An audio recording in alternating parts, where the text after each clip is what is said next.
हमने पिछले वीडियो में देखा था कि कंपनी की फॉर्मेशन स्टेज क्या होती है। तो उसमें मैंने देखा था कि कंपनी को जब बनाया जाता है तो कंपनी को बनाने की फर्स्ट स्टेज प्रमोशन स्टेज होती है। तो प्रमोशन स्टेज में मैंने आपको बताया था कि जो प्रमोटर्स होते हैं, मतलब कुछ व्यक्ति या व्यक्तियों का समूह मिलकर के कंपनी को निर्माण करने संबंधी सारी कार्यवाही करती है। एक तरह से अपन कह सकते हैं कि किसी भी व्यवसाय को प्रारंभ करने के लिए जो जितनी भी प्रिलिमिनरी स्टेज होती है या प्राथमिक औपचारिकताएं जो होती है रजिस्ट्रेशन करवाने से पूर्व की, तो उन सारी औपचारिकताओं को पूरा करने का कार्य उस प्रमोटर के द्वारा किया जाता है। तो अब हम देखेंगे कि जब प्रमोटर सारे कार्य करता है तो उसकी लीगल पोजीशन क्या होती है कंपनी में। तो चूँकि हम कंपनी को न उस कंपनी का एजेंट बोल सकते हैं, न ऑनर बोल सकते हैं, न ट्रस्टी बोल सकते हैं, तो फिर उसकी पोजीशन क्या होगी। तो मैंने आपको अभी बताया था कि उनका कार्य केवल कंपनी की निर्माण करने संबंधी होता है। निर्माण भी नहीं, कंपनी की प्रारंभिक जो निर्माण की तैयारियां होती हैं वो तैयारियां पूरी करके देने का कार्य होता है। तो इस तरह से उनकी जो लीगल पोजीशन है वो स्वामी के रूप में नहीं हो सकती है और दूसरा एजेंट के रूप में भी नहीं हो सकती है, क्योंकि जब तक कंपनी का इनकॉर्पोरेशन नहीं होता है तब तक कंपनी अपने अस्तित्व में नहीं आती है। और जब कंपनी अस्तित्व में नहीं आई है तो उसकी सेपरेट एंटाइटी नहीं है, और जब उसकी सेपरेट एंटाइटी नहीं है तो वो किसी के साथ में अनुबंध नहीं कर सकती है। तो जब वो किसी के साथ में अनुबंध नहीं कर सकती है तो वो न तो किसी को एजेंट अपॉइंट कर सकती, क्योंकि जब प्रिंसिपल की खुद की रोल नहीं है तो वो किसी को एजेंट नियुक्त नहीं कर सकती है। तो इस तरह से उसकी स्थिति न स्वामी के रूप में होती है, न ट्रस्टी के रूप में होती है और न एजेंट के रूप में होती है। फिर देखते हैं कि क्या कंपनी के साथ में प्रवर्तकों का विश्वासित संबंध होता है। तो बिल्कुल सही है कि जो कंपनी है और जो प्रमोटर्स हैं उनके बीच में फिड्यूशरी रिलेशंस होते हैं। तो फिड्यूशरी रिलेशंस का मतलब हो गया कि वो प्रवर्तक जो भी कार्य कर रहे हैं तो जो कंपनी है वो ये मान के चल रही है कि वो कार्य पूर्ण रूप से वैधानिक है, सही है, उनके हित के लिए किए जा रहे हैं, तो वो उनकी सारी बातों को सही मान करके चल रही है। तो इस तरह से कंपनी प्रवर्तकों पर विश्वास करती है और प्रवर्तक जो भी खर्चे कर रहे हैं वो सारे खर्चे इस आशा में कर रहे हैं कि जब कंपनी का इनकॉर्पोरेशन हो जाएगा तो इनकॉर्पोरेशन के बाद में वो उन खर्चों को अपनी प्रथम सभा में पास करके उसको सारे खर्चे उनको प्राप्त हो जाएंगे। तो इस तरह से कंपनी अब विश्वासित संबंधों के साथ में प्रवर्तकों के साथ में कार्य करती है।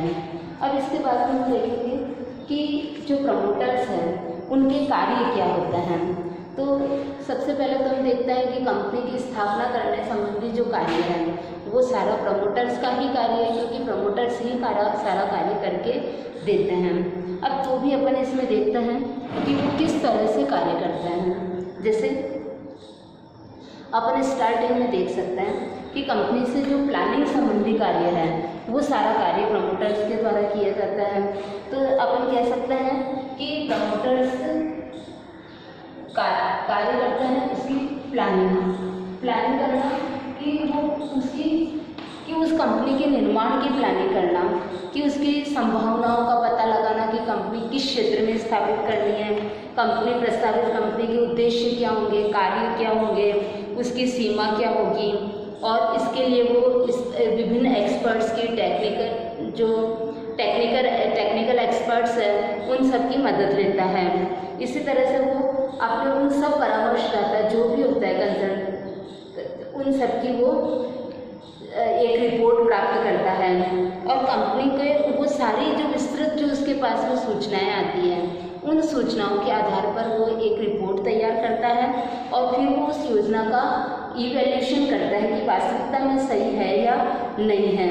तो इस तरह से उस व्यवसाय से संबंधित जितने भी डाटा है उन सब डाटा का वो एकत्रीकरण करता है और फिर उसका भविष्य क्या होगा उसके बारे में वो पूर्वानुमान करता है तथ्यों के आधार पर, और तथ्यों के आधार पर पूर्वानुमान करके उन सब के लिए वो अपनी एक फिर बड़ी योजना बनाता है कि अब इस कंपनी को स्थापित करना है अथवा नहीं करना है। अब जब इसका कार्य प्रारंभ हो जाता है। तो उसका कार्य होता है कि अब जो भी रिपोर्ट आई है उसकी पूर्णतः विस्तृत जांच करके कि वो अभी तक उसने जो डाटा कलेक्ट किया है तो उसकी वो डिटेल लेता है और डिटेल लेकर के एक एक एस्पेक्ट पर पूरी अच्छी तरह से सोचता है कि ये एस्पेक्ट कैसा है, इसके लिए कंपनी को स्थापित करना चाहिए, इसके लिए क्या अपॉर्चुनिटीज़ मिल सकती है, कंपनी को एक्सटर्नल एनवायरनमेंट से क्या थ्रेट्स मिल सकते हैं। तो इन सब संभावनाओं पर वो विचार करता है और जब उसकी इन पर विचार हो जाता है तो वो अपनी एक प्रारंभिक रिपोर्ट तैयार करता है और वो जो प्रारंभिक रिपोर्ट तैयार होती है उसके बेस पर वो निर्णय करता है कि उसे इस क्षेत्र में आगे बढ़ना है अथवा नहीं बढ़ना है। और जब वो ये डिसाइड कर लेता है तो फिर वो इनिशियल जो भी कॉन्ट्रैक्ट्स करने होता है उनकी तरफ कार्य करता है, क्योंकि कोई भी अकेला व्यक्ति एक्सपर्ट नहीं हो सकता है, उसे विभिन्न विशेषज्ञों की सेवाएं प्राप्त करनी होती है। तो वो जब उनकी सेवाएं प्राप्त करता है तो उनके सबके साथ में वो अपनी एक योजना बनाता है, जैसे कि उसको नया व्यवसाय स्थापित करना है, उसे विद्यमान व्यवसाय को खरीद करके स्थापित करना है। तो इस तरह से वो इनके लिए भी योजना बनाएगा। यदि नया व्यवसाय स्थापित करना है तो उसको भूमि की आवश्यकता है, भवन की आवश्यकता है तथा इसके लिए और अन्य साधन, मशीनें, इन सब की आवश्यकता है। तो इन सब पक्षकारों से वो मिलेगा, मिलकर के उनसे प्रारंभिक कॉन्ट्रैक्ट करेगा और कॉन्ट्रैक्ट करके उसके आधार पर वो निर्णय लेगा कि अब उसे आगे क्या कार्य करना है। अब है कि जब उसने प्रारंभिक जानकारी एकत्रित कर लिया, अनुबंध करने संबंधी कार्य कर लिया, तो अब उसका प्रारंभ होता है कि उस कार्य को करने के लिए जो एक्सपर्ट लोग हैं उनका अपॉइंटमेंट करना। तो वो पदाधिकारियों की नियुक्ति करता है और ताकि वो सभी अपने अपने क्षेत्र के जो भी नेसेसरी रिसोर्सेज है उन सब रिसोर्सेज को एकत्रित कर सकें, तो उनके लिए वो कार्य करता है। तब जैसे वैधानिक सलाहकारों की नियुक्ति कर सकता है, इंजीनियर्स की नियुक्ति कर सकता है, विक्रेताओं की नियुक्ति कर सकता है, सलाहकारों की नियुक्ति कर सकता है, इंजीनियर्स की, मतलब इस तरह से जो जिस क्षेत्र की कंपनी है उसे जिस तरह के एक्सपर्ट्स की आवश्यकता है उस प्रकार के एक्सपर्ट्स को अपॉइंट करने का कार्य वो कर सकता है। इसके बाद में आता है कि जब वो उनको अपॉइंट कर लिया, वो सब अपने अपने क्षेत्र में कार्य कर रहे हैं। इसके बाद में होता है कि उसको वैधानिक औपचारिकताओं संबंधी कार्य करना, क्योंकि मैंने आपको बताया था कि कंपनी जब भी स्थापित होती है तो उसे अपना पहले इनकॉर्पोरेशन कराना होता है। तो जब वो अपना रजिस्ट्रेशन करवाएगी, तो जैसे भारत में कंपनी अधिनियम 2013 है, तो उसे कंपनी अधिनियम के अनुसार सारी वैधानिक औपचारिकताओं का पालन करना होगा। और इसके साथ में वो उसे अन्य क्षेत्रों में, मतलब उस कंपनी जो कार्य करने जा रही है उसमें जिन जिन अन्य अधिनियमों की आवश्यकता है उनसे रिलेटेड जितनी भी वैधानिक औपचारिकताएं हैं उन सारी फॉर्मेलिटीज़ को भी उसे पूरा करना होगा। तो इस तरह से वो सारी वैधानिक औपचारिकताओं को पूरा करने संबंधी सारे कार्य करता है। तो अब इन वैधानिक औपचारिकताओं में अपन देखते हैं सबसे पहला तो कि कंपनी का नाम डिसाइड करना। तो कंपनी का नाम भी ऐसा होना चाहिए जो कि किसी कंपनी से मिलता जुलता नहीं हो, या नाम एक्ट के अनुसार वो किसी भी कंपनी का मिलता जुलता भी नहीं हो, और किसी भी जो प्रोहिबिटेड नाम है उससे वो भी नाम नहीं होना चाहिए। इसी तरह कंपनी के लिए स्थान निश्चित करना और उस कंपनी का पंजीकरण कराना, उसका उद्देश्य एवं पूंजी का निर्धारण करना कि वो कितनी पूंजी से अपना कार्य प्रारंभ करेगी, और कार्य करने के लिए उसका यदि कोई इंडस्ट्री लाइसेंस लेना है तो वो लाइसेंस लेने के लिए भी कार्य करती है।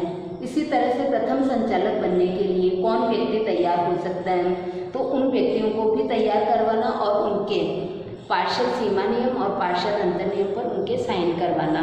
इसी तरह से जो पार्षद सीमा नियम और अंतर नियम हैं तो दोनों ही articles of association and memorandum of association दोनों को तैयार करके और उनके ऊपर साइन करवाना। तो इस तरह से ये इन सभी वैधानिक औपचारिकताओं को पूर्ण करने का कार्य करता है। और जब इन वैधानिक औपचारिकताओं को पूरा कर लेता है तो उसके बाद में कंपनी के पंजीकरण संबंधी कार्यवाही को करता है। तो इसके लिए वो कंपनी रजिस्ट्रार के पास में जितने भी आवश्यक प्रलेख हैं, जो कि वैधानिक कंपनी के पंजीकरण के लिए आवश्यक है। उन सारे औपचारिकताओं को पूरा करके वो एक फाइल बना करके वो कंपनी रजिस्ट्रार के पास में भेजता है और इसके बाद में कंपनी के समामिलन का प्रमाण पत्र प्राप्त करता है। और जब कंपनी के समामिलन का प्रमाण पत्र उसे प्राप्त होता है तो पूंजी सब्सक्रिप्शन या पूंजी अभिदान का कार्य करता है। तो इसके लिए वो पूंजी अभिदान की योजना बनाता है और अंश पूंजी की राशि के निर्गमन की व्यवस्था करता है। और इसी तरह वो कंपनी के कार्यों को भली भांति निष्पादित करने के लिए बैंकों, अंकेक्षकों, दलालों एवं अभिभावकों की नियुक्ति करता है और उनका पारिश्रमिक तय करता है और जो न्यूनतम सब्सक्रिप्शन है वो प्राप्त करता है। तो इस प्रकार से उसका अनुमान लगाता है कि वो कितनी राशि उसे प्राप्त करनी है, उससे प्राप्त करने की कार्यवाही करना। तो इस तरह से अंश एवं ऋण पत्रों के निर्गमन अंश सारे कार्य करता है और फिर व्यापार प्रारंभ करने संबंधी कार्य करता है। यदि पब्लिक कंपनी है तो उसके लिए व्यापार प्रारंभ करने का सर्टिफिकेट प्राप्त करने संबंधी कार्य करता है। तो इस प्रकार से हमने देखा कि जो प्रमोटर्स हैं वो कंपनी की प्लानिंग से लेकर के कंपनी को व्यापार प्रारंभ करने तक का कार्य पूरा करते हैं और उसका सर्टिफिकेट लाइसेंस लेने तक का पूरा कार्य करता है और इस तरह से वो कार्य करके अपने कार्य से मुक्त होता है। Thank you.